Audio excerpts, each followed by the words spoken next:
For advertisement, call 8125893028. Our Gmail maxtvtelugu@gmail.com. మంత్రానుష్ఠానం మంత్ర సాధన అనేది చాలా విశేషం. ఎప్పుడైతే మంత్రానుష్ఠానం మనం చేస్తామో ఆ మంత్రానుష్ఠాన బలం వల్ల ఖచ్చితంగా వాళ్ళ కోరికలు గురువుగారికి నమస్కారం అండి ఆశీర్వదించండి అంటారు. ఎందుకోసం ఆయన చేసే అనుష్ఠాన బలం వల్ల చక్కగా ఆశీర్వచనం చేస్తారు. ఆయుష్మాన్ భవ అనగానే ఆయుష్ వస్తుంది, సుమంగళీ భవ అనగానే సౌభాగ్యం, పానిగ్రహణ సిద్ధిరస్తు అనగానే పానిగ్రహణం, ఉద్యోగ ప్రాప్తిరస్తు ఉద్యోగం. అట్లా ఎప్పుడైతే ఆ మంత్రానుష్ఠానం చేసే గురువులు ఎవరైతే ఉంటారో ఆ గురువులకు నమస్కారం చేయడం ద్వారా మంత్రశక్తి ఆశీర్వచన బలం కొంచెం తగ్గుతూ ఉంటుంది. మ్యాక్స్ టీవీ భక్తి ప్రేక్షకులకు నమస్కారం. ఈరోజు మన స్టూడియోలో ఉన్నారు ప్రముఖ ఆధ్యాత్మికవేత్త, వాస్తు జ్యోతిష్య పండితులు, అలాగే దేవి ఉపాసకులు కిరణ్ శర్మ గారు. నమస్కారం గురుగారు. నమస్కారం గురుగారు, మంత్రం, యంత్రం అలాగే తంత్రం వీటికి మధ్య ఉన్న తేడాను వివరిస్తారా? తప్పకుండా. మంత్రము అంటే దైవాధీనం జగత్సర్వం మంత్రాధీనంతు దైవతం, తన్మంత్రం బ్రాహ్మణాధీనం బ్రాహ్మణో మమ దేవత అనేది ఒక శ్లోకం. దేవుడు ఎక్కడున్నాడు అంటే మంత్రంలో ఉన్నాడు. జగత్తంతా నడిపించేది ఎవరు? పరమాత్మ, భగవంతుడు. భగవంతుడు అంటే ఎవరండి అంటే మనకంటే ఒక అతీతమైన శక్తి, ఒక స్వరూపం భగవంతుడు. అటువంటి ఆ భగవంతుడు ఆయన నడిపిస్తూ ఉంటాడు. కాబట్టి ఆయన ఎక్కడ ఉంటాడు అంటే మంత్రంలో ఉంటాడు. అంటే మనం నారాయణుడిగా భావించి నారాయణుని ఆవాహన చేసుకుంటే నారాయణుడిగా వస్తాడు.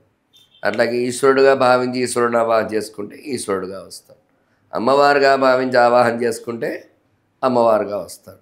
అట్లా మనం ఏ రూపంలో ఎలా కొలుస్తామో ఆ మంత్ర రూపంలో భగవంతుడు మన దగ్గరికి వస్తాడు. అంటే మనకంటే ఒక అతీతమైన శక్తి కదా, ఆయన వివిధ రూపాలుగా అవతరిస్తూ ఉంటాడు. మరి ఇంతమంది దేవతలు 33 కోట్ల దేవతలు ఉన్నారు సృష్టి. మరి ఇంతమంది దేవతలు ఎందుకు అంటే మనిషి ఒకడే, ఆ మనిషి అనేక రకాలుగా పిలువబడుతూ ఉంటారు. ఆ మనిషి కాస్త ఒకరికి తండ్రి, ఒకరికి కొడుకు, ఒకరికి భర్త, ఒకరికి అన్నయ్య, ఇట్లా ఒకే రూపం. పరమాత్మ బ్రహ్మాండమేకం బహుభాండ రూపం. అంటే బ్రహ్మాండం ఒక్కడే, అంటే మనిషి భగవంతుడు ఒక్కడే అనేక రూపాలుగా అవతరించి ఉంటాడు. అదే రూపంలో ఈ యొక్క పరమాత్మ కూడా ఈ మంత్రశక్తి ప్రభావం వల్ల అనేక రూపాలుగా అవతరించాడు. అందువల్ల మంత్రశక్తి అంత గొప్పది. అంటే మంత్రంతో మనం ఆరాధన చేసినట్లయితే ఖచ్చితంగా సాధన అనేది మనకు వస్తుంది.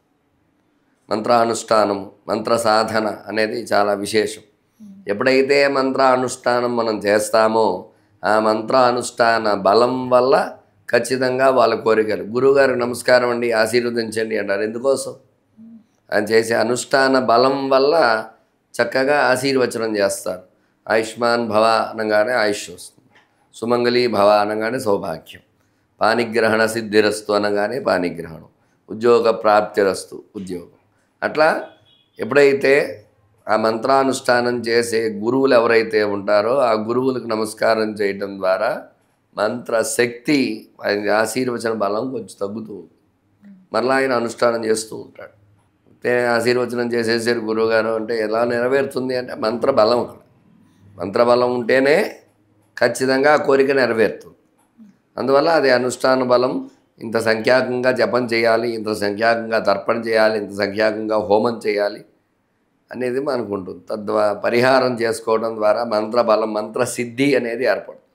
ఆ సిద్ధి ఎప్పుడైతే కలుగుతుందో మనం పిలవంగానే భగవంతుడు మనం ఏం కోరుకుంటే అది జరిగి తీరటం అట్లా ఆశీర్వచనం చేస్తుంటాడు. అందువల్ల మంత్ర బలవంత గొప్పది. మరి మంత్రం ఎలా ప్రామాణికం చెప్పారో యంత్ర ప్రమాణం కూడా అంతే. ఆ యంత్రం అంటే ఏదో ప్రింట్ వేసి ఇచ్చేసే యంత్రాలు కాదు.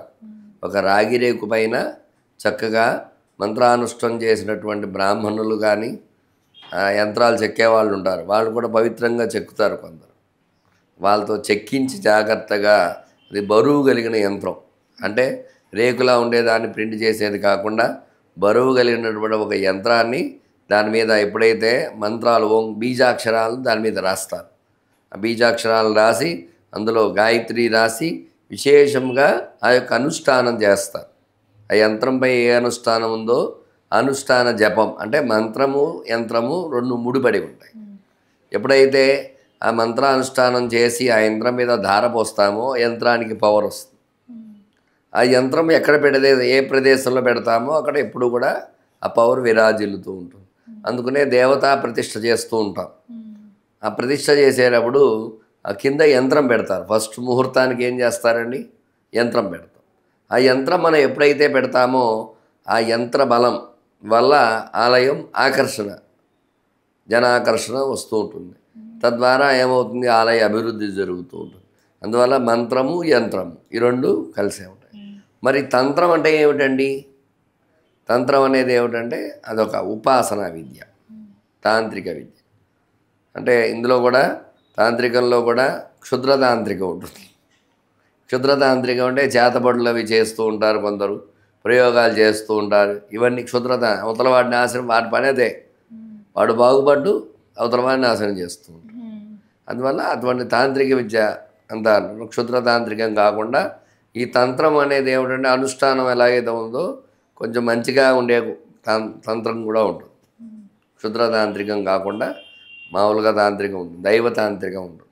దైవతాంత్రిక విద్యలు మనం ఎప్పుడైతే చేస్తుంటామో తద్వారా దైవానుగ్రహం కలుగుతూ ఉంటుంది. దైవానుగ్రహం అంటే కొంచెం శక్తి. ఇప్పుడు పాశుపతాస్త్రం, పాశుపతాస్త్రం అంటే అందరికీ తెలిసిందే మనకి. అటువంటి పాశుపతాలు ఉన్నాయి, 365 పాశుపతాలు ఉన్నాయి. అటువంటి పాశుపతాల్లో నవగ్రహ పాశుపతం, లక్ష్మీ పాశుపతం, కుబేర పాశుపతం, కన్యా పాశుపతం. పెళ్లి కావట్లేదంటే కన్యా పాశుపతం మగవారికి, ఆడవారికి అఘోర గౌరీ పాశుపతం. ఇట్లాంటివన్నీ ఉన్నాయి. అవన్నీ చేయడం ద్వారా అదంతా దైవిక తాంత్రికం, దైవికంగా చేసే. అలాగే మన్యు, శత్రువులు ఎక్కువగా ఉన్నారండి ఇబ్బంది పడతాం అంటే మన్యు తాంత్రికం. ఇట్లాంటివన్నీ చేయడం ద్వారా, ఈ అనుష్ఠానాలు చేయడం ద్వారా ఆ తంత్ర విద్య కూడా దైవికంగా చేసే వాటికి ఎలాంటి ఇబ్బంది ఉండదు. అదే క్షుద్రతాంత్రికం చేసేటట్టయితే మాత్రం అవి కొన్ని ఇబ్బందులు కలుగుతూ ఉంటాయి. చేసేవాడు కరెక్ట్గా చేయకపోతే వాడికి ఇబ్బంది, చేసుకునే వాళ్ళకి ఇబ్బంది, ప్రయోగం ఫలించకపోతే వికటిస్తే ఇబ్బందులు కలగడం, ఇట్లాంటివన్నీ ఉంటాయి. అందువల్ల తాంత్రిక విద్య అనేది ఏమిటంటే ఎప్పుడైనా అవసరం తగిన రీతిలో అవసరమైతే మాత్రమే తాంత్రికం అనేది వాడాలి. తంత్రం, మంత్రము యంత్రంతో మనకి సబలీకృతం అవుతూ ఉంటాయి. ఏదైనా సరే మంత్ర బలం గొప్పది, యంత్ర బలం గొప్పది. చాలా చోట్ల ఏమైనా గృహంలో వాస్తు దోషాలు ఉన్నాయంటే మత్స్యంత్ర ప్రతిష్టాపన చేస్తూ, లేక శంకుస్థాపనప్పుడు కూర్మయంత్ర ప్రతిష్టాపన చేస్తూ, దానికి జప సంఖ్య అనేది ఉంటుంది. ఆ సంఖ్య చేసి ఆ యంత్రం మీద ఆరబోయడం ద్వారా పవర్ జనరేట్ అవుతుంది. అలాగే ఆకర్షణ యంత్రం, వ్యాపారం సరిగా జరగట్లేదండి అంటే జనాకర్షణ యంత్రం పెడతాం. ఆకర్షణ యంత్రం ద్వారా, ఆ యంత్రాలు ఇవ్వడం ద్వారా ఖచ్చితంగా వ్యాపారం ఆకర్షిస్తూ ఉంటుంది. ధనాకర్షణ, డబ్బు రావట్లేదు, ధనాకర్షణ యంత్రం పెడుతూ ఉంటుంది. ఇట్లా విశేషంగా యంత్రాలు ఉంటాయి.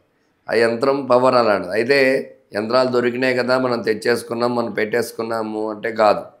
దానికి పవర్ జనరేట్ అవ్వాలంటే తత్తత్ మంత్రానుష్ఠాన బలం, తత్తత్ జపం, తర్పణ, హోమం చేయటం ద్వారానే ఆ యంత్రం పవర్ అనేది వస్తుందన్నమాట. అందువల్ల ఈ మూడు ఒకదానికొకటి అనుసంధానంగా, మంత్రము యంత్రము తంత్రము ఒకదానికొకటి అనుసంధానంగా ఉంటూ ఉంటాయి.